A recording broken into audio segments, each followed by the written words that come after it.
শনিবার 23 August Dhaka reporters ইউনিটির crab মিলনায়তনে Ziaur Rahman study circle যুক্তরাষ্ট্র আয়োজিত ফ্যাসিস্ট আমলে গণমাধ্যম বর্তমান অবস্থা জনগণের প্রত্যাশা শীর্ষক সেমিনার অনুষ্ঠিত হয়েছে। 2024 সালের গণঅভ্যুত্থানে শহীদদের স্মরণে ও সম্মানে 1 মিনিট নীরবতা পালন করা হয়। এরপর ফুল দিয়ে বরণ করা হয় অতিথিদের। অনুষ্ঠানে স্বাগত বক্তব্য রাখেন বিশিষ্ট সাংবাদিকবৃন্দ। গণতন্ত্র যদি না থাকে আসলে মুক্ত সাংবাদিকতা, স্বাধীন সাংবাদিকতা সেখানে থাকে না।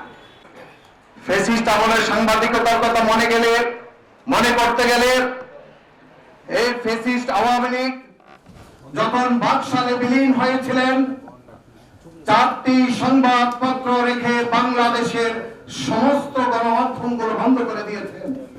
যেই চেতনায়, যে আকাঙ্ক্ষায় 36 জুলাই ঘটেছে, সেই আকাঙ্ক্ষায় যেন একটি মুক্ত গণমাধ্যম সামনে প্রতিষ্ঠিত হয়, এই হচ্ছে জনগণের প্রত্যাশা। আমি সাংবাদিকতার একজন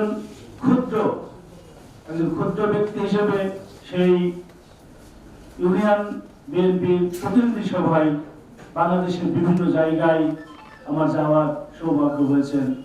তৎকালীন প্রধানমন্ত্রী বেগম খালেদা জিয়া অনেকগুলো এই প্রতিনিধি সভায় যোগদান করেছেন। এটির নেপথ্য থেকে সুন্দরভাবে করেছিলেন বিএনপির বর্তমান ভারপ্রাপ্ত চেয়ারম্যান জনাব তারেক রহমান। তারেক রহমানের এই কাজকে একটি টিম হিসেবে করবার জন্য মিডিয়ার একজন ক্ষুদ্র কর্মী হিসেবে আমি আশিক ভাইকে দেখেছি যে সাংবাদিকদেরকে কিভাবে অ্যাকোমোডেট করবার জন্য, সাংবাদিকদেরকে কিভাবে একটু আমরা কোথাও টুরে গেলে কিভাবে একটু ভালো থাকতে পারি, সেটি আমি সেই সময় লক্ষ্য করেছি। সেজন্য আমি আজকে তার প্রতি কৃতজ্ঞতা জানাই। আমি এ পর্যায়ে ঢাকা রিপোর্টার্স ইউনিটির সাবেক সভাপতি মুরসালির নোমানীর সঞ্চালনায় সেমিনারে মূল প্রবন্ধ উপস্থাপন করেন সাবেক প্রধানমন্ত্রী বেগম খালেদা জিয়ার সাবেক সিনিয়র সহকারী প্রেস সচিব আশিক ইসলাম।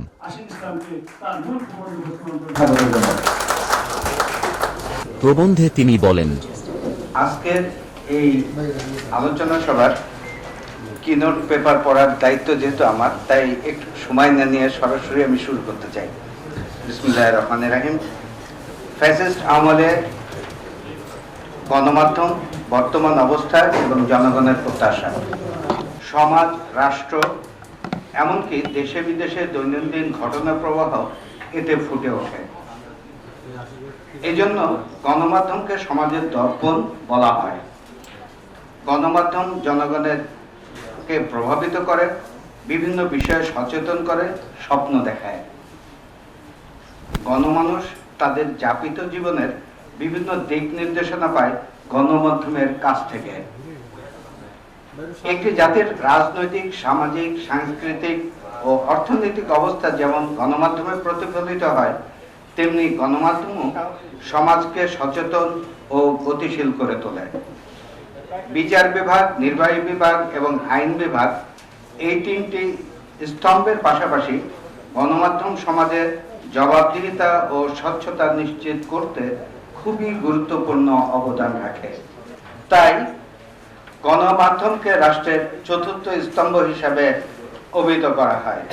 এ কারণেই অগণতান্ত্রিক সরকার বা রাষ্ট্র ব্যবস্থায় গণমাধ্যমই সর্বপ্রথম লক্ষ্যবস্তুতে পরিণত হয়।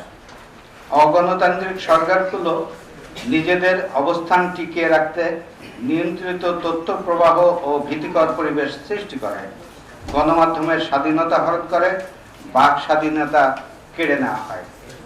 যেমনটি আমরা দেখেছি 2015 সালের 7 জানুয়ারি বিএনপির ভারপ্রাপ্ত চেয়ারম্যান তারেক রহমানের বাক স্বাধীনতা শুধু কেড়ে নেওয়া হয়নি, তার বক্তব্য বিবৃতি প্রকাশে নিষেধাজ্ঞা জারি করা হয়েছিল।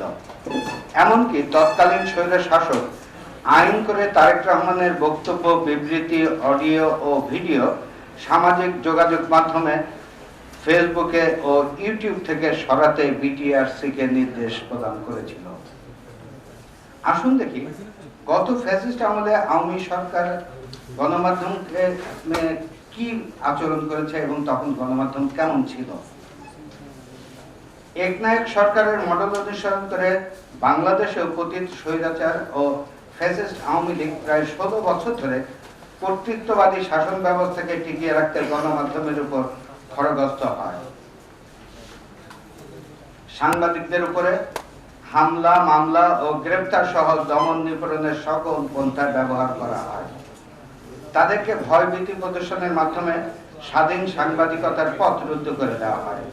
গণমাধ্যমকে নিয়ন্ত্রণে ডিজিটাল নিরাপত্তা আইন ও সাইবার সিকিউরিটি অ্যাক্টের মতো জঘন্য আইন প্রণয়ন করা হয়। আওয়ামী লীগ আমলে গণমাধ্যম নিয়ন্ত্রণের যে সমস্ত উপাদানগুলো ছিল তাদের উল্লেখযোগ্য হচ্ছে: 1. সেন্সরশিপ আইন। সরকারের বিভিন্ন কর্মকাণ্ড নিয়ে সমালোচনা হতে পারে এমন তথ্য প্রচারের নিয়ন্ত্রণ করা হতো। আবার সরকারের বিপক্ষে গেছে এমন কোন সংবাদ প্রচার হওয়ার পরে তা সরকারি নির্দেশে প্রত্যাহার ছিল প্রতিদিনের ঘটনা। সেন্সরশিপ আরোপের সবচেয়ে নেককারজনক উদাহরণ আমরা দেখেছি 2009 সালে বিডিআর বিদ্রোহে, 2013 সালে শাপলা চত্বর হত্যাকাণ্ডে, 2018 সালে নিরাপদ সড়ক আন্দোলনে এবং 2024 সালে ছাত্র জনতা স্বতঃস্ফূর্ত অভ্যুত্থানের সময় সরকারি নির্দেশে আন্দোলনের কোনো খবর সংবাদপত্র কিংবা টেলিভিশনগুলো স্বাভাবিকভাবে প্রচার করতে পারেনি। 2. বিতর্কিত কালো আইন প্রণয়ন। গণমাধ্যম ও সাংবাদিকদের বস্তুনিষ্ঠ সংবাদ পরিবেশনের পথ চিরতরে রুদ্ধ করতে আওয়ামী লীগ সরকার 2018 সালে ডিজিটাল নিরাপত্তা আইন প্রণয়ন করে। এই আইনের 21, 25, 28, 29 এবং 31 ধারা ব্যবহার করে সংবাদ প্রকাশের অপরাধে সাংবাদিকদের গ্রেফতারি ও হয়রানি করা হয়।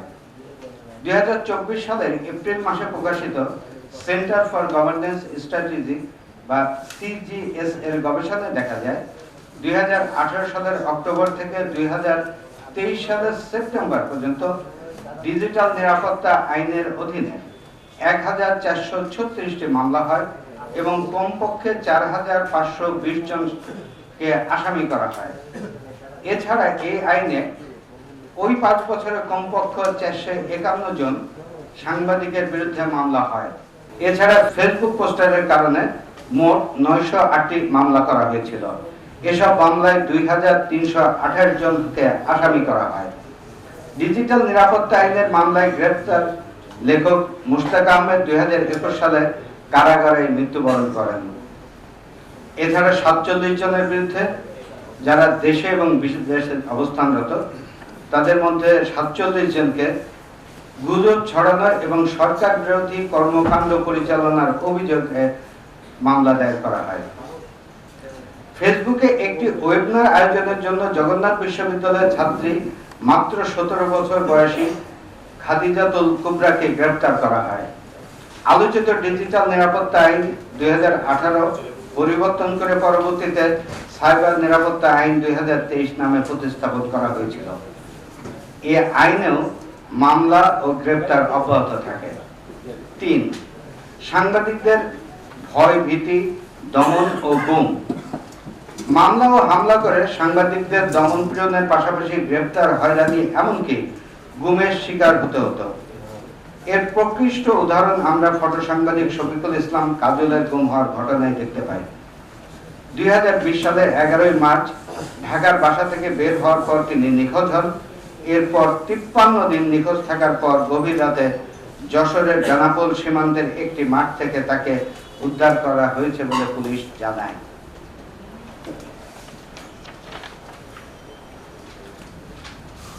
4. গণমাধ্যম বন্ধ।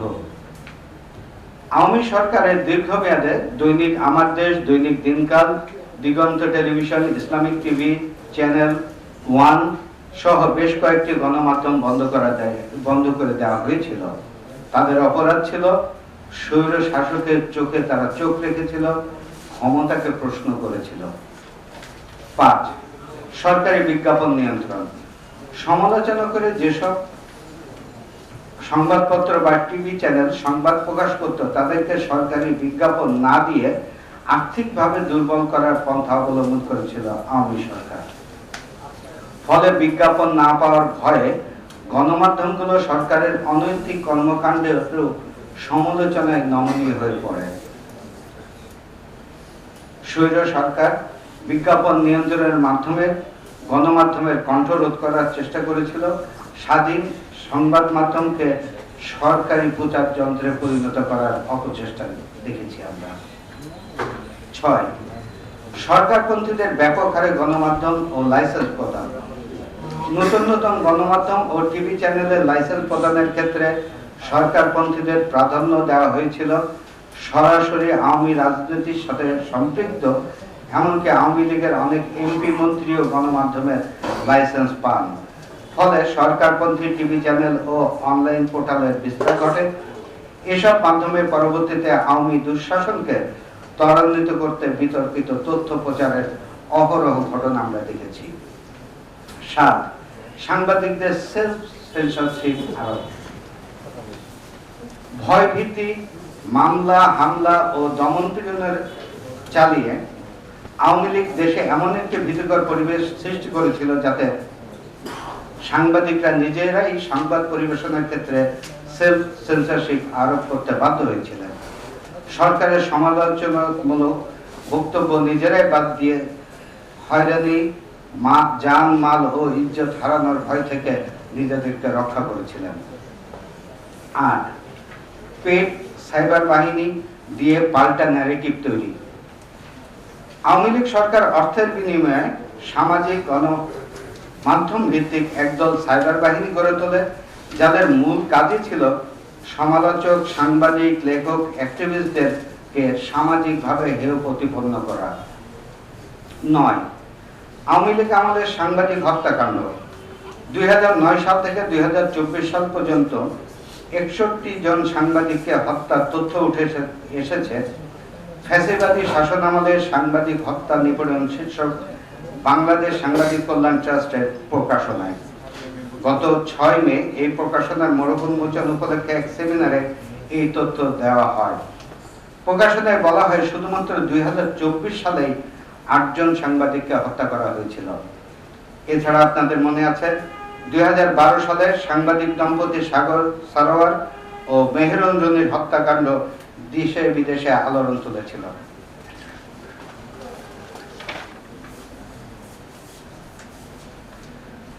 ফ্যাসিস্ট শেখ হাসিনা ক্ষমতায় থাকাকালে গণমাধ্যমের স্বাধীনতায় কঠোর হস্তক্ষেপ করে বিশ্বের 37 জন রাষ্ট্র বা সরকার প্রধানের ওই সময় একটি তালিকা প্রকাশ হয়েছিল।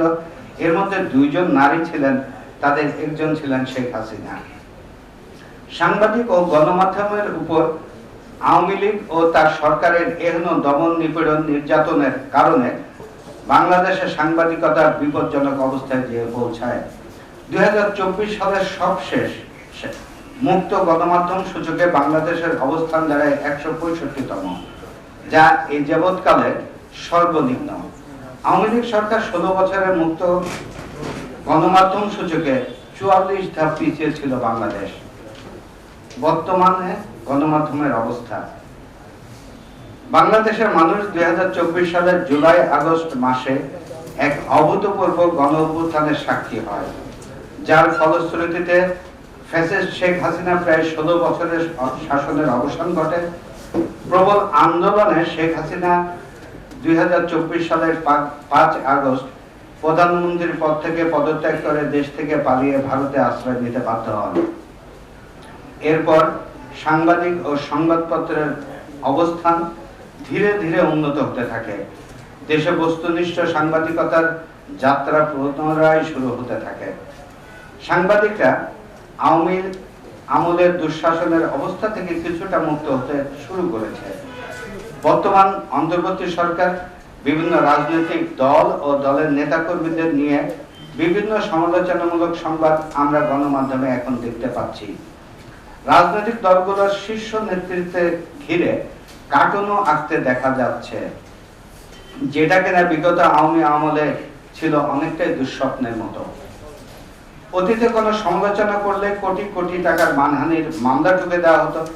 দেখা যেত যাকে নিয়ে সমালোচনা করা হচ্ছে সে ছাড়াও আরো অনেক ব্যক্তি দেশের বিভিন্ন জায়গায় সমালোচনাকারী ব্যক্তির বিরুদ্ধে মানহানির মামলা দায়ের করত, কিন্তু বর্তমানে এই প্র্যাকটিস আমরা অনেকটাই দেখছি না, যা খুবই সুখের বিষয়। ফলশ্রুতিতে বিশ্ব সংবাদ মাধ্যমে স্বাধীনতার সূচকে বাংলাদেশ গত বছরের তুলনায় 16 ধাপ এগিয়েছে। এবারের সূচকে 180টি দেশ ও স্বায়ত্তশাসিত অঞ্চলের মধ্যে বাংলাদেশের অবস্থান 149তম। এখন আমাদের যে প্রত্যাশা, সেই প্রত্যাশা হচ্ছে স্বৈরাচার আওয়ামী লীগ আমলের তুলনায় সাংবাদিকরা এখন অনেক বেশি স্বাধীনতা ভোগ করলেও কিছু কিছু ক্ষেত্রে এখনো সাংবাদিক হয়রানির অভিযোগ উঠছে। সম্প্রতি সম্পাদক পরিষদের এক বিবৃতিতে বলা হয়েছে, বাংলাদেশ সংবাদপত্রের স্বাধীনতা এখনো আক্রমণের মুখে রয়েছে।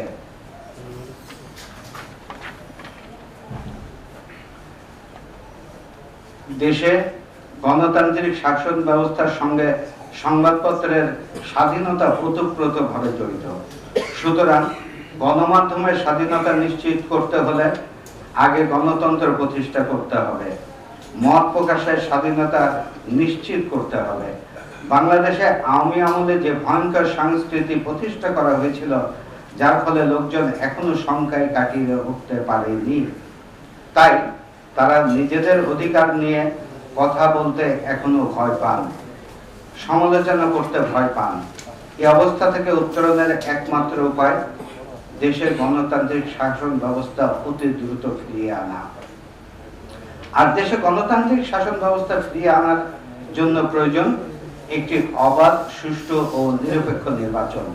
কারণ একটি অবাধ ও অংশগ্রহণমূলক নির্বাচনের মাধ্যমে প্রতিষ্ঠিত গণতান্ত্রিক সরকার পারে গণমাধ্যমের স্বাধীনতা নিশ্চিত করতে।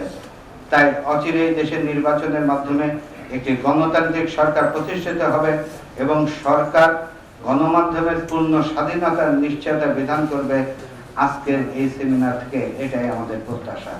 আল্লাহ হাফেজ। বাংলাদেশ জিন্দাবাদ। সকলকে ধন্যবাদ।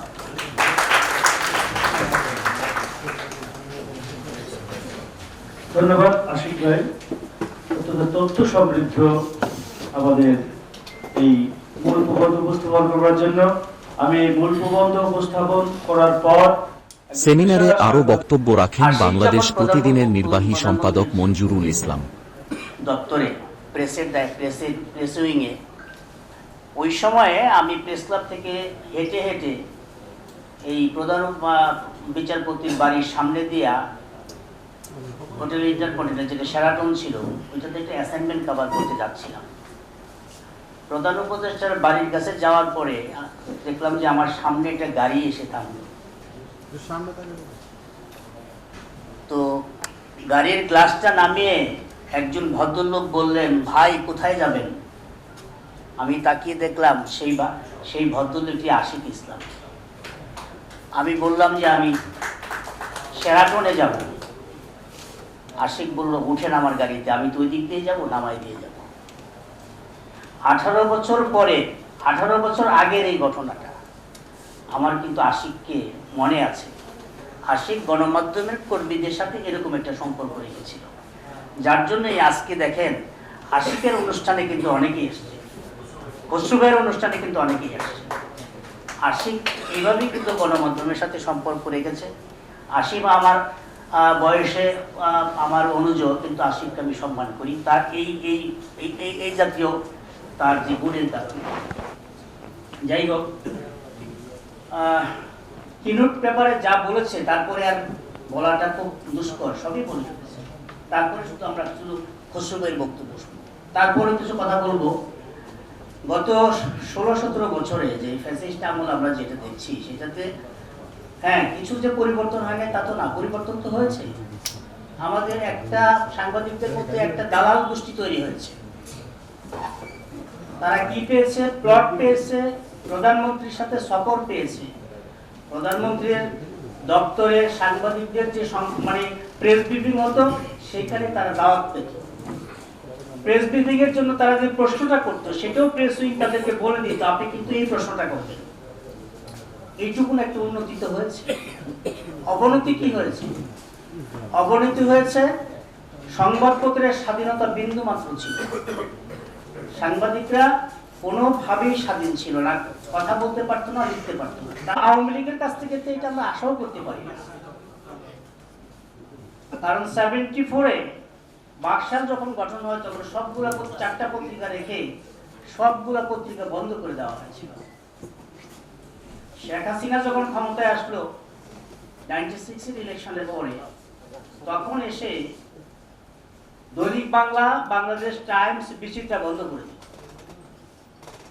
আর এরপরে 2009 থেকে 24 পর্যন্ত যে সময়টা, এই সময়টা তো ছিল সংবাদপত্র এবং মিডিয়ার জন্য একটা ভয়ঙ্কর সময়।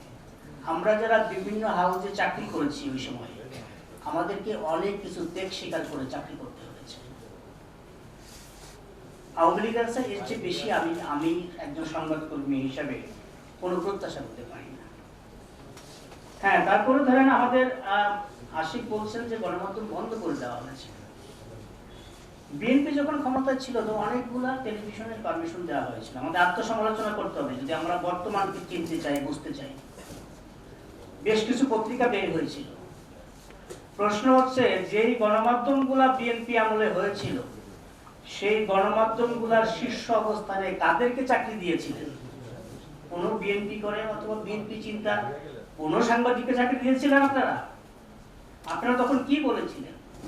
আপনারা বলেছিলেন যে বিএনপি লাইনের, বিএনপি চিন্তার, জাতীয়তাবাদী চিন্তার সাংবাদিকরা নাকি কাজ জানে না, সুতরাং আওয়ামী লীগের লোকজনকে চাকরি দিতে হবে, কমিউনিস্ট পার্টির লোকজনকে চাকরি দিতে হবে, বিএনপির লোকজনকে চাকরি দিতে হবে। এই কাজটা তো আপনারা করেছেন, সেইটার খেসারত আপনাদেরকে দিতে হচ্ছে।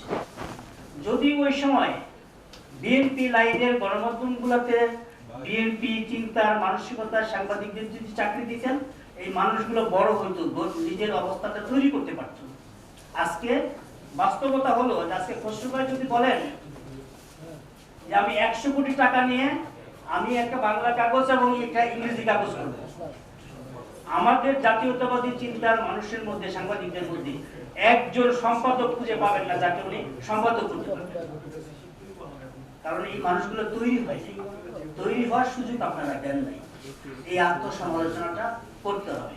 এবং আমরা বিশ্বাস করি যে আগামী নির্বাচন যদি হয়, যদি বলছি এই জন্য এখন আমি জানি না নির্বাচন হবে কিনা, কারণ আমার বয়স এখন 61 বছর চলছে।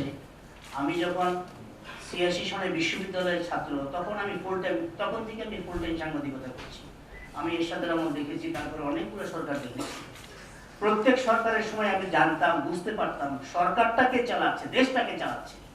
গত 1 বছর যাবত আমি একজন সংবাদকর্মী হিসাবে বুঝতে পারি না দেশটাকে চালাচ্ছে। সুতরাং আমরা প্রধান উপদেষ্টা লন্ডন বৈঠকের পরে এসে নির্বাচনের কথা বললেন, ফেব্রুয়ারিতে নির্বাচন হবে, বিএনপিও প্রস্তুতি নিচ্ছে, কিন্তু ঐক্যমত্য কমিশনের নামে যা হচ্ছে, যেই খেলা হচ্ছে, সেই খেলা কি আমাদের পক্ষে যাবে? নির্বাচন কোন দিকে হবে বুঝতে পারতেছি না। যদি আমি বললাম, যদি ফেব্রুয়ারিতে নির্বাচন হয়, জনগণের ভোটে বিএনপি নির্বাচিত হবে, সেই প্রত্যাশা আমাদের সবারই থাকবে।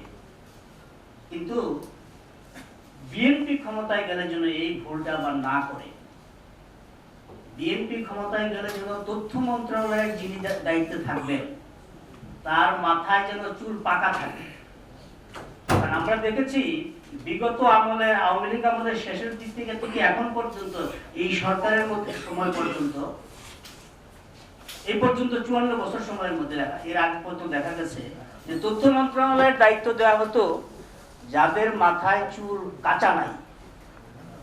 আর আওয়ামী লীগের শেষের আমল থেকে এখন পর্যন্ত যাদেরকে তথ্য মন্ত্রণালয়ের দায়িত্ব দেওয়া হয়েছে, যাদের মাথায় চুল পাকে নাই।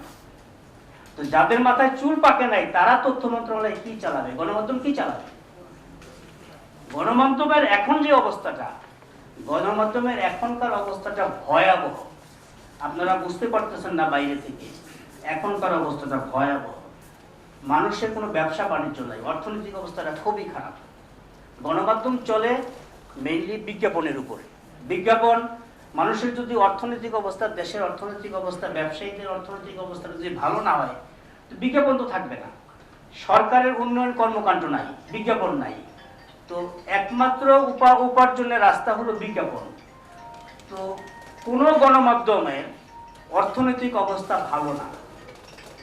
বিশেষ করে ধরেন ছোট কাগজ যেগুলা, ছোট কাগজের মধ্যে ম্যাক্সিমাম কাগজের ছোট কাগজগুলোর মধ্যে 4 মাস 5 মাস সাংবাদিকদের বেতন নেই।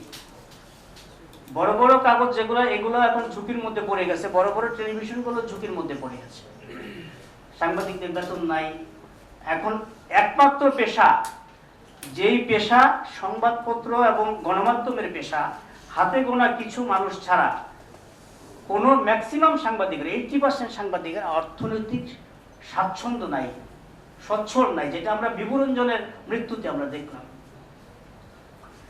যেই ছেলেটা, যেই মেয়েটা, যেই গণমাধ্যম কর্মী আজকে এখানে অনুষ্ঠান কভার করতে আসছেন, খসরু ভাইয়ের কাছে সবাই প্রিয়, খসরু ভাই খুব ভালো মানুষ, কিন্তু খসরু ভাই তাদের যে কোনো একজনকে ডেকে জিজ্ঞেস করেন কয় মাস বেতন পাও না, সংসার চলে কিভাবে, ছেলে মেয়ের স্কুলের বেতন দিতে পারো কিনা, এটা একটু ডেকে জিজ্ঞেস করবেন। তখন গণমাধ্যমের প্রকৃত চেহারাটা, প্রকৃত অবস্থাটা বুঝতে পারবেন।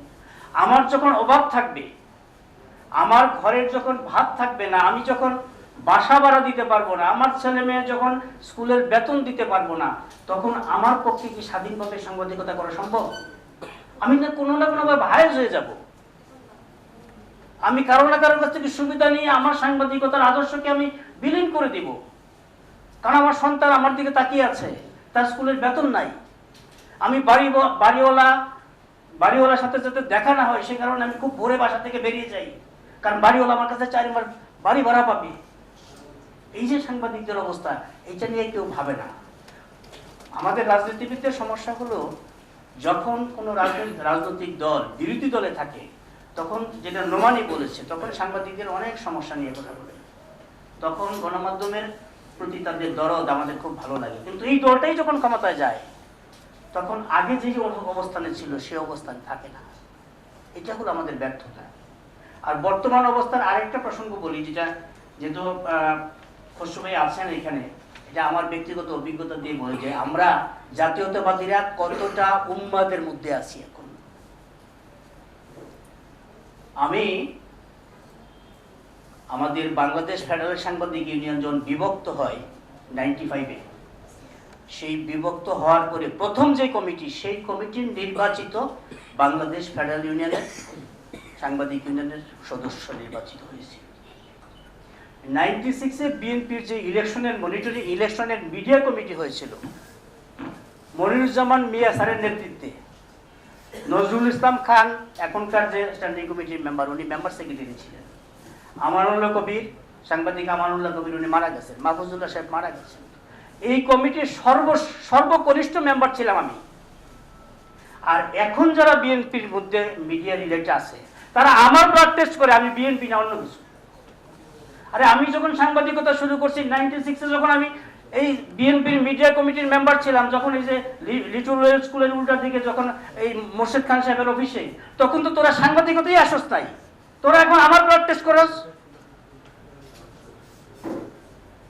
যারা সাংবাদিকদের চিনে না, আমাদের লোক কারা এটা চিনে না, দয়া করে তাদেরকে দিয়ে মিডিয়া ডিল করাবেন না, ধ্বংস হয়ে যাব আমরা। জাতীয়তাবাদের সমস্যা হলো এই জায়গাটায়। জাতীয়তাবাদ নিজের মাংস নিজে খাবে, এটাতে তারা খুব আনন্দ পায়। কিন্তু আওয়ামী লীগ নিজের মাংস কখনো নিজে খায় না। আমাদের এখন, আমরা সাংবাদিক ইউনিয়ন করি, বিএনপি এবং জামাতের নিয়ে আমাদের সাংবাদিক ইউনিয়নের আমাদের পার্টটা, আমাদের এখন আমরা যখন রাজনীতি করি, জাতীয় রাজনীতি করি, তখন এই পর্যন্ত 54 বছরে আমরা জামাতে ইসলামের সাথে মিলেমিশে রাজনীতি করতাম, বিএনপি রাজনীতি। কিন্তু এখন কিন্তু বিএনপি আমার রাজনীতি করছে না, আমি তাকে সমমনা ভাবতে পারছি না। অবশ্য শুরুতেই গন্ডগোলটা আছে। বিএনপি হলো জাতীয়তাবাদের রাজনীতি করে এবং জিয়াউর রহমানের রাজনীতি করে এবং দেশের স্বাধীনতার রাজনীতি করেন, কারণ জিয়াউর রহমান স্বাধীনতার ঘোষণা দিয়েছে। আর জামাতে ইসলামী স্বাধীনতার বিপক্ষে ছিল। যারা স্বাধীনতার পক্ষে ছিল আর যারা বিপক্ষে ছিল, তাদের দুইটা মন এক হয় কিভাবে? কিন্তু আমরা ভাবতেছি তারা সমমনা বলে এই পর্যন্ত চালাই নিলাম। এই যে সমমনা বলে এই পর্যন্ত চালাই নিলাম, সেটার খেসারত এখন আমরা দিচ্ছি। এখন বিএনপি যা বলে, জামাত ইসলাম তার উল্টাটা করে। কিন্তু আমরা মনে করতেছি তারা আমাদের সঙ্গ না। আমাদের সাংবাদিক ইউনিয়নের এখন যে অবস্থাটা দেখেন, একসময় আমাদের সাংবাদিক ইউনিয়নের গিয়াস কামাল চৌধুরী ছিল, রিয়াজউদ্দিন আহমেদ ছিল, আমানুল্লাহ কবির ছিল, মানে আনোয়ার জাহিদ ছিল, আহমেদ হুমায়ুন ছিল, জহিরুল হক ছিল। এই মানুষগুলা সবাই চলে গেছে। আমাদের সাংবাদিক ইউনিয়নের এখন একটা নেতা নাই। বক্তব্য রাখেন বিশেষ অতিথি বিএনপির চেয়ারপারসনের উপদেষ্টা মণ্ডলীর সদস্য জিয়াউদ্দিন হায়দার। আপনাদের সবার কাছে অত্যন্ত কৃতজ্ঞ, আনন্দিত। বিশেষ করে আশিক ইসলামের পেপারটি আমি খুব মনোযোগ দিয়ে শুনলাম। যে পেপারে আশিক ইসলাম সাংবাদিকতার গত 1.5 যুগেরও বেশি সময় ধরে যে অন্ধকার জগৎ বিরাজ করছিল এবং এখনো যে সংকটগুলো আছে সেগুলোকে খুব সুন্দরভাবে তুলে এনেছে। আপনারা সবাই জানেন, গত 1.5 যুগেরও বেশি সময় ধরে বাংলাদেশ ছিল একটা অন্ধকার আবর্তের মধ্যে ঢুকেছিল। সাংবাদিকতা বিভিন্ন ধরনের হয়রানির শিকার হয়েছে, সাংবাদিকদের গলা চেপে ধরা হয়েছে এবং সংবাদ মাধ্যমকে এক ধরনের সরকারের প্রচার যন্ত্রে পরিণত করা হয়েছে। সত্য থেকে সাধারণ জনগণকে অনেক দূরে রাখা হয়েছে। এর সাথে সাথে আপনারা শুনেছেন কিভাবে অন্যায় অত্যাচারের শিকার হয়ে সাংবাদিকরা শেষ পর্যন্ত সেলফ সেন্সরশিপের যে অবস্থা সেটাকে ওনারা মেনে নিয়েছেন।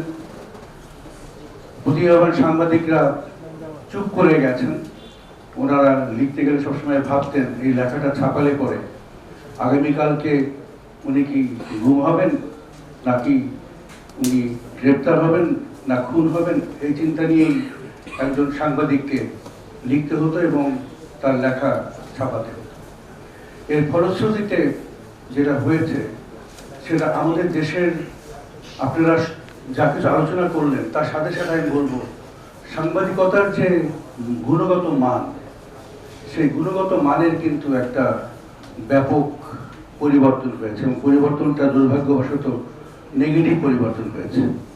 মান নিঃসন্দেহে কমেছে। যারা মেধাবী ছাত্র, আমার মনে আছে আমি যখন ছাত্র ছিলাম, যখন আমি ইন্টারমিডিয়েট পাশ করি, তখন আমার সাথেরই খুব মেধাবী ছাত্ররা ঢাকা বিশ্ববিদ্যালয়ের সাংবাদিকতা বিভাগে ভর্তি হতো। তারপরেও হতো, এখনো হয়তো হয়, কিন্তু আমার মনে হয় না যে সাংবাদিকদের যে বর্তমান তাদের যে জীবন মান, তাদের যে কাজের পরিবেশ, সেখানে একজন মেধাবী ছাত্র যে ভবিষ্যতে অনেক ভালো করতে চায়, নিজেকে ভালো রাখতে চায়, তার পরিবারকে ভালো রাখতে চায়, তারা এই পেশাকে নিজেরা বেছে নেবে। এই গুণগত মানের যদি আমাদের পরিবর্তন করতে হয়, তাহলে আমাদেরকে আসলে অনেক অনেক বেশি কাজ করতে হবে। বন্ধুগণ, আপনারা সবাই জানেন 5ই আগস্টের পরিবর্তনের অনেক আগেই আমাদের নেতা জনাব তারেক রহমান, উনি বাংলাদেশের যে উন্নয়ন, এই উন্নয়ন উনি গভীরভাবে চিন্তা করতেন এবং ওনার চিন্তার ফলশ্রুতিতেই এক পর্যায়ে উনি 22 দফা রাষ্ট্র মেরামতের যে কাঠামো উনি ঘোষণা করেছিলেন। তারপরে উনি প্রতিটি গণতন্ত্রকামী রাজনৈতিক দল এবং রাজনৈতিক ব্যক্তিত্বের সাথে আলোচনার পরে এবং অনেক পেশাজীবীদের সাথে আলোচনার পরে উনি 31 দফা রাষ্ট্র কাঠামো মেরামতের ঘোষণা দিয়েছেন। আপনারা সবাই শুনেছেন। আমি জানি না আপনারা কতজন এই 31 দফার পয়েন্টগুলোকে দেখেছেন, কিন্তু মিডিয়ার উপরে কিন্তু খুব স্পষ্ট ওনার বক্তব্য আছে। এই 31 দফার মধ্যে আছে, যদি বিএনপি আপনাদের সাথে কাজ করে এবং জনগণের ভোটের মাধ্যমে সরকার পরিচালনার দায়িত্ব নেয়, তাহলে পরে একটা আমূল পরিবর্তন আনতে চায়। তার মধ্যে আছে স্বাধীন একটি মিডিয়া কমিশন গঠন করা, যারা অবসরপ্রাপ্ত জাজ সাহেব আছেন, প্রতিনিধি সাংবাদিক আছেন, সমাজের বিভিন্ন পেশাজীবী মানুষ আছেন, এক্সপার্টরা আছেন, তাদেরকে নিয়ে একটা মিডিয়া কমিশন গঠন করার কথা ওখানে স্পষ্টভাবে বলা আছে। ওখানে বলা আছে 2006 সালের যে আইসিটি অ্যাক্ট এবং 2009 সালের যে অ্যান্টি টেররিজম অ্যাক্ট, এই অ্যাক্ট দুইটাকে রিভাইজ করার কথা বলা আছে সাংবাদিকতার গুণগত মান বাড়ানোর জন্য এবং সাংবাদিকদের একটা কন্টিনিউসিভ এনভায়রনমেন্ট দেওয়ার জন্য, যাতে ওনারা ওনাদের পেশাগত দায়িত্ব পালন করেন। এছাড়াও 31 দফার মধ্যে খুব স্পষ্টভাবে বলা আছে যে 2018 সালের যে ডিজিটাল সিকিউরিটি অ্যাক্ট, এই অ্যাক্টকে আসলে রহিত করা হবে, এটাকে বাদ দেওয়া হবে, বাদ দেওয়ার কথাও ওখানে বলা আছে। একই জায়গায় বলা আছে সাগর রুলির কথা বলা আছে, ওনাদের বিচারের কথা বলা আছে। আমি যখন পত্রিকায় দেখলাম বিভূভূষণ সরকার, ওনার মৃত্যুর খবর যখন জানলাম এবং আজকে যখন আশিক ইসলামের প্রবন্ধ শুনলাম, আমার কাছে মনে হলো যে সাংবাদিকদের যে অতীত, সাংবাদিকদের যে বর্তমান, এই সবগুলোকে আসলে সামারাইজ করে বিভূষণ সরকারের মর্মান্তিক মৃত্যু। অফিসিয়ালি ডিক্লেয়ার হয়নি ওনার মৃত্যুর কারণ কি, কিন্তু আমরা ধরে নিতে পারি উনি আত্মহত্যা করেছেন। এবং ওনার আত্মহত্যার যে কারণটা, এই কারণটাকে যদি আমরা ইনডেপথ বিশ্লেষণ করি এবং বিশ্লেষণ করার পর সেগুলোকে রিভার্স করার জন্য আমরা যদি সবাই কাজ করি, তাহলে আমার মনে হয় যে ভবিষ্যতে সাংবাদিক এবং সাংবাদিকতার যে মান, সেই মান বৃদ্ধির জন্য আমরা কাজ করতে পারবো এবং একটা সুন্দর বাংলাদেশ আমরা গড়তে পারবো। আমি আমার কথা আর বাড়াবো না। প্রিয় বন্ধুগণ, সাংবাদিকতা এবং গণমাধ্যমের যে উন্নয়ন, এটা সাংবাদিকদের একার কাজ নয়, এটা আমাদের সবার কাজ। এটা আমাদের সংঘবদ্ধভাবে, আমরা যে রাজনীতিতে বিশ্বাস করি না কেন, আমরা সরকারের বাইরে থাকি আর সরকারের ভিতরে থাকি, সবাইকে একসাথে মিলেমিশে আমাদেরকে এই কাজ করতে হবে এবং আমাদের সাংবাদিকতাকে সামনের দিকে এগিয়ে নিতে হবে। তা না হলে পরে এই চতুর্থ স্তম্ভ যে ভঙ্গুর অবস্থায় আছে, এটা আরো ভাঙবে এবং এই ভাঙার ফলে যে আমরা একটা সুন্দর বাংলাদেশের স্বপ্ন দেখি, একটি সমৃদ্ধ বাংলাদেশের স্বপ্ন দেখে, আমার মনে হয় না আমরা সেই সুন্দর এবং সমৃদ্ধ বাংলাদেশকে কখনোই আমাদের ভবিষ্যৎ প্রজন্মের কাছে উপহার হিসেবে দিতে পারবো। সেমিনারে সভাপতিত্ব করেন জিয়াউর রহমান স্টাডি সার্কেল, যুক্তরাষ্ট্রের প্রধান নির্বাহী মোহাম্মদ কাসেম। অনুরোধ জানাচ্ছি জনাব মোহাম্মদ কাসেম।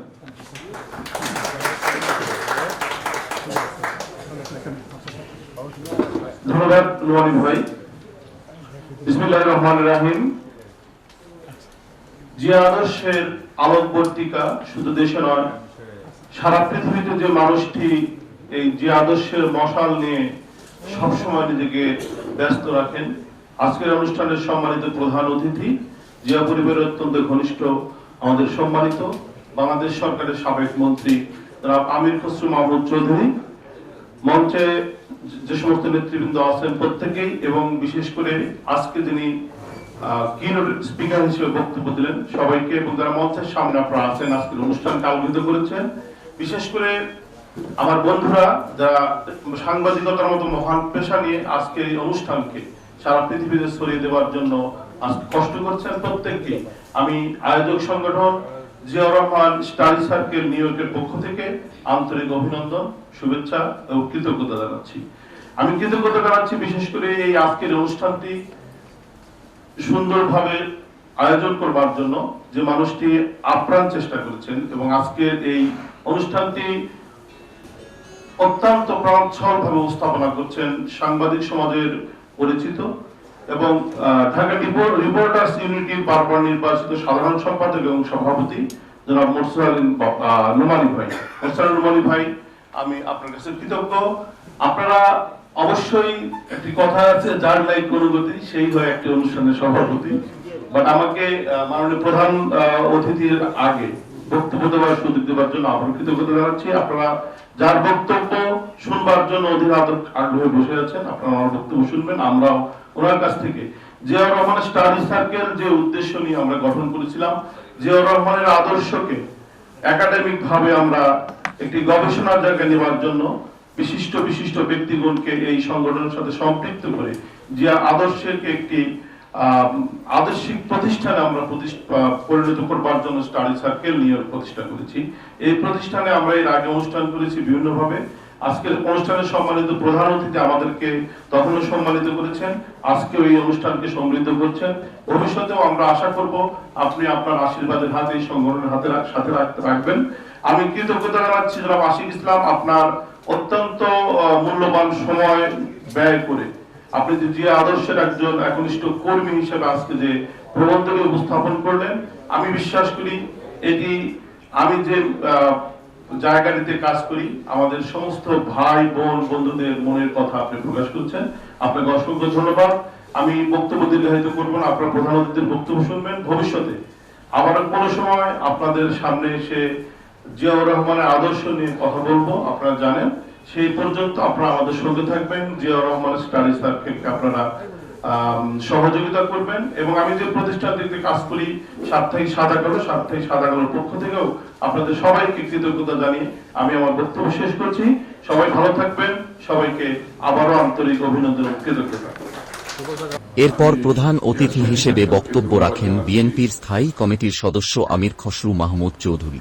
আমরা অনেক বিষয়ের উপর কিন্তু প্রতিনিয়ত ভুলে যাচ্ছি, রাজনীতির উপর আলোচনা করছি, বক্তব্য দিয়ে যাচ্ছে, আর আপনারাও কভার করতে যাচ্ছেন, লিখছেন, টেলিভিশনে পাঠাচ্ছেন, কিন্তু মিডিয়ার উপর খুব একটা আলোচনা হচ্ছে না। অথচ আপনারা বলছেন ফোর্থ পিলার, চতুর্থ স্তম্ভ, মিডিয়া, গণতন্ত্র ছাড়া একটাকে ছাড়া অন্যটা চলতে পারে না, কার্যকর হয় না। এই জন্য মিডিয়ার উপর আলোচনাটা খুবই গুরুত্বপূর্ণ। এই প্রেক্ষাপটে আজকে আমরা যেখানে দাঁড়িয়ে আছি, বাংলাদেশের মিডিয়া আগামী দিনের যে গণতন্ত্রের যে গুরুত্ব, নির্বাচনের যে গুরুত্ব, এটার সাথে মিডিয়ার গুরুত্ব কোনো অংশে কম না। এটা আমাদেরকে বুঝতে হবে, একটাকে ছাড়া একটা চলবে না। আমি সবসময় বলেছি মিডিয়া এবং রাজনীতিবিদ, রাজনীতি হ্যান্ডস অ্যান্ড গ্লোভস। মানুষ গ্লাভস যখন হাতে পড়ে না, ওই যে সম্পর্ক, ঘনিষ্ঠ সম্পর্ক, ক্লোজ সম্পর্ক, সেরকম একটা সম্পর্ক। তো আসলে আমাদের সব সমাধানগুলো বাংলাদেশের আমরা পিসফুল সমাধান করি। কখনো গণতন্ত্রের জন্য আমাদের প্রাণ দিয়ে ফেলছি, গণতন্ত্রের জন্য, আন্দোলনের জন্য, প্রয়োজন হলে দেশের জন্য, মানুষের জন্য। আবার মিডিয়ার ইস্যু যখন আসে, মিডিয়ার কিছু আলোচনা হয়, তারপরে আপনার অর্থনীতির উপর এক এক সময় আলোচনা হয়। এই যে সামগ্রিকভাবে একটি গণতান্ত্রিক সমাজ, দেশ যদি চলতে হয়, প্রত্যেকটি গণতন্ত্রের সাথে যে স্তম্ভগুলো আছে, গণতন্ত্রের সাথে জড়িত যে বিষয়গুলো আছে, আমরা যদি একসাথে অ্যাড্রেস করতে না পারি, তাহলে কিন্তু গণতান্ত্রিক প্রক্রিয়া, যেটাকে আমরা প্রাতিষ্ঠানিক রূপ দেওয়ার কথা বলছি, সেটা সম্ভব হবে। একটা বিষয় আপনারা আশিককে ধন্যবাদ জানাচ্ছি, খুব সুন্দর একটা পেপার দিয়েছে আশিক। এবং দীর্ঘ আমি কিন্তু শেখ হাসিনা সরকারকে কোনদিন, আপনারা খেয়াল করেছেন কিনা, আমি কিন্তু কোনদিন সরকার বলতাম না, আমি কিন্তু সবসময় ব্যবহার করতাম রেজিম শব্দ। কোনদিন আমি সরকার বলিনি, অলওয়েজ আমি যে রেজিম হিসেবে ইউজ করেছি এটাকে। এই যে শেখ হাসিনার রেজিমের মধ্যে যে ঘটনাগুলি আশিক তুলে ধরেছেন, আপনারা বক্তারা তুলে ধরেছেন, যে ঘটনাগুলো ঘটেছে, এটা কিন্তু ঘটারই কথা। আমি কিন্তু মোটে আশ্চর্য হই নাই যে ঘটনাগুলো ঘটেছে, এটা তো ঘটতে হবে। মিডিয়ার বিষয়ে যে ঘটনাগুলো ঘটতেই হবে। আপনি যখন দেশের ক্ষমতা দখল করে জনগণকে বাইরে রেখে, রাষ্ট্র ক্ষমতা দখল করে জনগণের রাজনৈতিক, গণতান্ত্রিক, সাংবিধানিক অধিকার কেড়ে নিয়ে রাষ্ট্র পরিচালনা করবেন, সেই জায়গাতে গণমাধ্যমের অধিকার থাকবে, এটা কি বিশ্বাস করার কোনো কারণ আছে? আপনি যখন মানুষের সব অধিকার কেড়ে নিয়েছেন, যে গণমাধ্যমের অধিকার থাকবে, সেটা বিশ্বাস করার কোনো কারণ নাই। এটা তো ঘটারই কথা। আপনি যখন দেশের মানুষকে বাইরে রেখে ক্ষমতা দখল করবেন, এই ক্ষমতায় থাকার জন্য বাকি সব ক্ষমতা, বাকি সব অধিকার একটার পর একটা আপনাকে কেড়ে নিতেই হবে। এটাই স্বৈরাচারের নিয়ম, এটাই ফ্যাসিস্টের নিয়ম, ও কেড়ে নিতেই হবে। আপনারা কিভাবে ভাবছেন যে আপনি মিডিয়াকে উনি স্বতন্ত্রভাবে কার্যকলাপ করতে দেবেন, তাহলে তার ক্ষমতাই থাকে না। যেখানে মানুষ ভোট দিতে পারছে না, ভোটাধিকার সে কেড়ে নিয়েছে, তো মিডিয়ার অধিকার কিভাবে থাকতে পারে? সুতরাং আমি কোন সময় যে হাসিনার রেজিমের সময় যে ঘটনাগুলো ঘটতো, আমার কাছে কোনো সময় কিছু বিস্ময়কর অস্বাভাবিক কিন্তু আমার কাছে মনে হয় না। আমি মনে করি যে এটাই স্বাভাবিক, এটাই হতে হবে এবং এটা হতে থাকবে যতদিন স্বৈরাচার আমরা মুক্ত হতে না পারি, যতদিন ফ্যাসিস্ট মুক্ত হতে না পারি, এটা আমাদেরকে করতে হবে। কারণ আমার সাথে মিডিয়া ভাইদের, ভাই বোনদের সাথে আমার একটা ঘনিষ্ঠ সম্পর্ক আমি সবসময় আমার আছে। কারণ আমি তো মিডিয়ার ভিতরে প্রত্যেক দিন যে প্রিন্ট মিডিয়া বলেন, ইলেকট্রনিক মিডিয়া বলেন, সবার সাথে আমার একটা সংযোগ ছিল, সাংবাদিকদের সাথে ঘনিষ্ঠ। এবং আমি যখন দেখছি বাংলাদেশে কোনো সাংবাদিকতার সুযোগ নাই, অনেক সাংবাদিক আমার কাছে এসে তার মনের কথাগুলো বলতো যে কৌশল ভাই কি করবো একটু বলেন তো। আমি তো জার্নালিজমে লেখাপড়া করে সাংবাদিকতায় ঢুকেছি, এখন তো সাংবাদিকতা আমি করতে পারছি না, আমরা অ্যাডভাইস করেন তো আমি কি সাংবাদিকতা ছেড়ে অন্য কিছু করবো কিনা, কি ব্যবসা বাণিজ্য করতে পারি কিনা, কেউ বিদেশে চলে যাবো কিনা। অনেক সাংবাদিক আমার কাছে আসে এবং অনেক সাংবাদিককে আমি বাইরে চলে যাওয়ার জন্য আমি অ্যাডভাইস করি যে তোমার সুযোগ থাকে চলে যাও, বাংলাদেশে কিন্তু এখন কোনো সাংবাদিকতা হবে না, ডোন্ট ওয়েস্ট ইউর টাইম। তুমি যদি সাংবাদিকতা করতে চাও এই মুহূর্তে সেটা প্রত্যাশা করা ভুল হবে। এবং 2-4 জন সাংবাদিককে বিদেশে যাওয়ার জন্য আমি সহায়তা করেছি, কারণ আমি দেখছি এদের কোনো সাংবাদিকতা করার সুযোগ নাই বাংলাদেশে, যেখানে রাজনীতির সুযোগ নাই, যেখানে কোনো ধরনের অধিকার নাই, সেখানে সাংবাদিক কিভাবে কাজ করবে? আর যারা নিবেদিত সত্যিকার অর্থে সাংবাদিক, তাদের পক্ষে এই সাংবাদিকতা করা তো সম্ভব না। সুতরাং অনেক সাংবাদিক দেশ থেকে চলে গেছে, অনেকের চাকরি, যেটা বলেছেন চাকরিচ্যুত হয়েছে। আজকে সাংবাদিকের যে মানবেতর জীবনযাপন করছে সাংবাদিকরা, এটার একমাত্র কারণ হচ্ছে বাংলাদেশের গণতান্ত্রিক প্রক্রিয়া সম্পূর্ণভাবে বন্ধ করে দিয়েছে। যে রেজিম সৃষ্টি করা হয়েছিল সেই রেজিমে সাংবাদিকরা শুধু না, আমি বলছি ব্যবসাতে যারা সত্যিকার অর্থে ব্যবসা করতে চেয়েছে তারাও কিন্তু ব্যবসা করতে পারে। ব্যবসা তো ছিল না, এটা লুটপাটের একটা ব্যবসা হয়েছে, তো সেখানে সাধারণ ব্যবসায়ীদের কিন্তু ব্যবসার সুযোগ ছিল না। একইভাবে সাংবাদিকতার বেলায় কিন্তু তাই হয়েছে যে আপনার সাংবাদিকতার কোনো অবস্থা নাই এখানে, আনলেস আপনি ওয়ান অফ দোজ, যে সাংবাদিক গুলোর কথা ওনারা এতক্ষণ ধরে বলেছে, যে যারা সরকারের সুযোগ সুবিধা নিয়ে সাংবাদিকতা করে সরকারের কাজটাই করেছে, তাদের নির্দেশনায় কাজ করেছে। এই জন্য আমি কোনো সময় আশ্চর্য হইনি। যাই হোক, আজকের প্রেক্ষাপটে আমাদের নতুন ভাবে চিন্তা করতে হবে। আমি একটা কথা প্রত্যেকদিন আমার বক্তৃতা রিপিট করি, আমি জানি আমি রিপিট করি, ইচ্ছা করেই করি, সেটা হচ্ছে শেখ হাসিনা পালিয়ে যাওয়ার পরে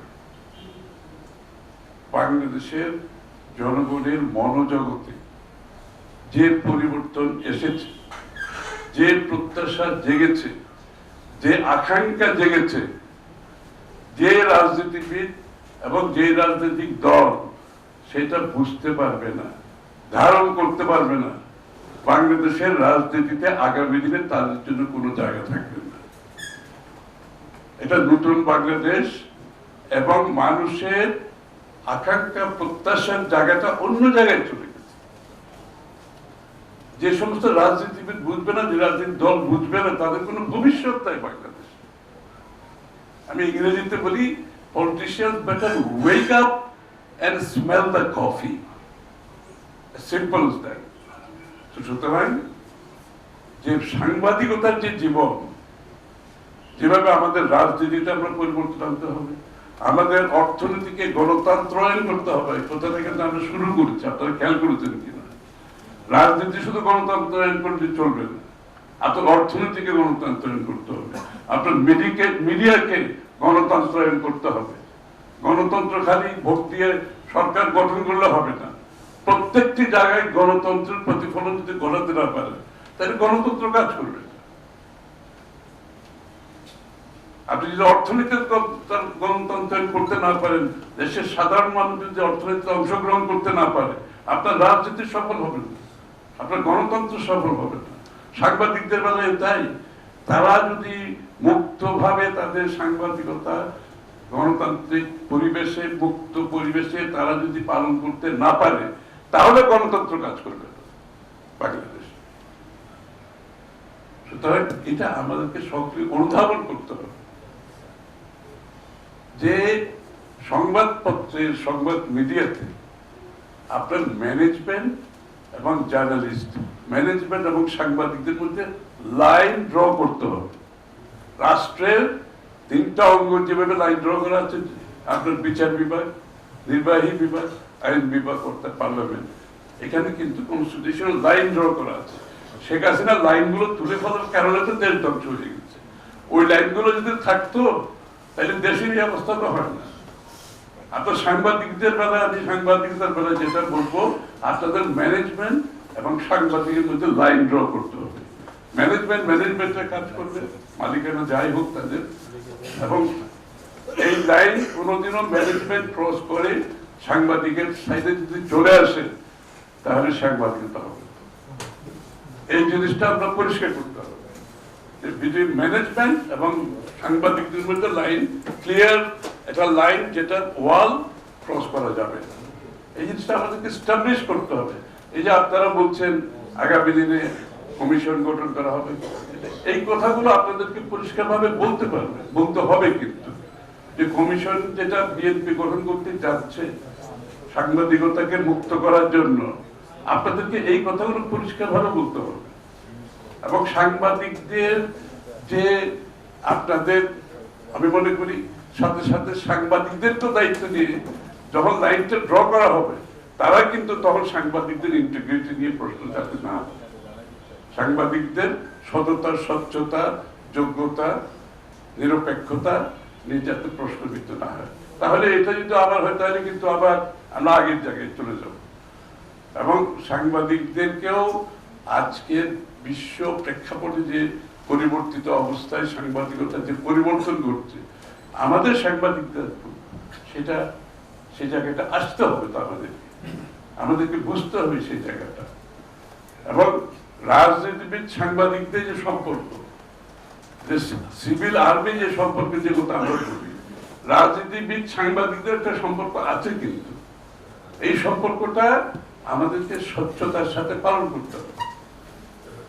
আমি তারেক রহমান সাহেবকে একটা বড় ক্রেডিট একটা কারণে পেয়ে, উনি যদি সাংবাদিকদের মুক্ত কথা বলছেন, আগামী দিনে কমিশন হবেন ইনশাআল্লাহ, আমরা মুক্ত সাংবাদিকতা চাচ্ছি, কিন্তু উনি একটা যেটা ডেমনস্ট্রেট করেছেন, এই যে 5 অগাস্টের পরে ওনার উপর একটা কার্টুন হয়েছিল, আপনারা দেখেছেন না? ওনাকে ইয়ে করে একটা কার্টুন করেছিল, মানে ওনাকে ব্যঙ্গ করে একটা কার্টুন করেছে। এটা নর্মাল একটা পলিটিশিয়ানের রিয়েকশন কি হয়, তার মনে একটা ক্ষোভ আসে, রাগ আসে, প্রতিবাদের একটা কথা আসে, মাথায় আসে।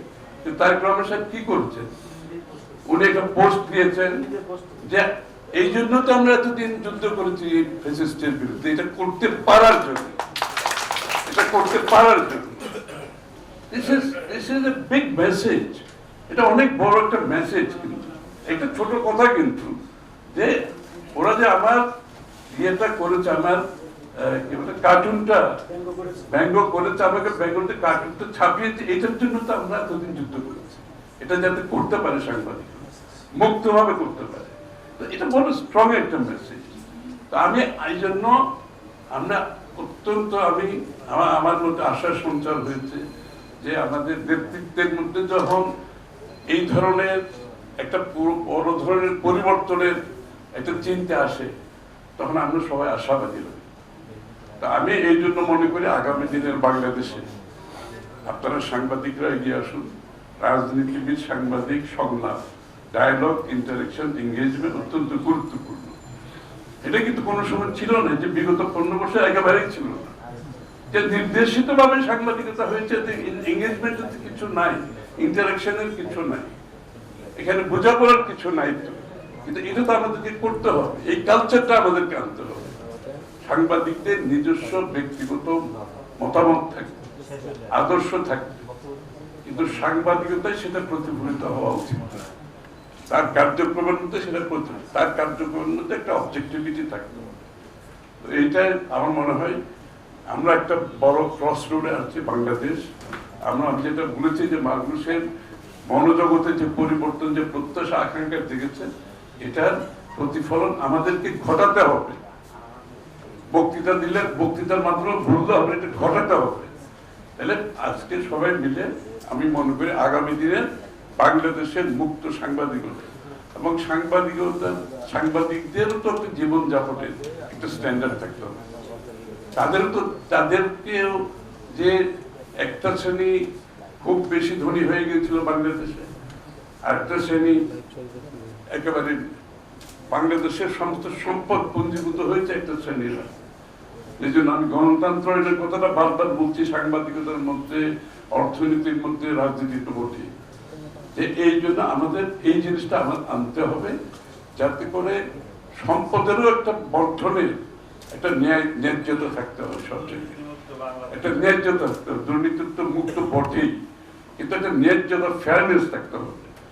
এটা আমাদেরকে ইনশাআল্লাহ আগামী দিনে আমি মনে করি আজকে আমরা সবাই যেভাবে অনুধাবন করছি, যেভাবে ধারণ করছি, আমি মনে করি বিএনপি তাকে ধারণ করেছে। আমি এটা নিশ্চিতভাবে আপনাদের বলতে পারি, বিএনপি এটা ধারণ করছে, জনাব তারেক রহমান সাহেব ধারণ করছে। এই জন্য আমার নিজের একটা কমফর্ট জোন এখানে আছে, এই জন্য আমি রাজনীতি এখনো করে যাচ্ছি, চাই যে এখানে আমরা কিছু একটা করতে পারবো আমরা দেশের জন্য আগামী দিনে। তো সবাই মিলে করতে হবে, বিএনপি দল হিসেবে একা করতে, আপনাদের সহযোগিতা হবে। সবাইকে ধন্যবাদ।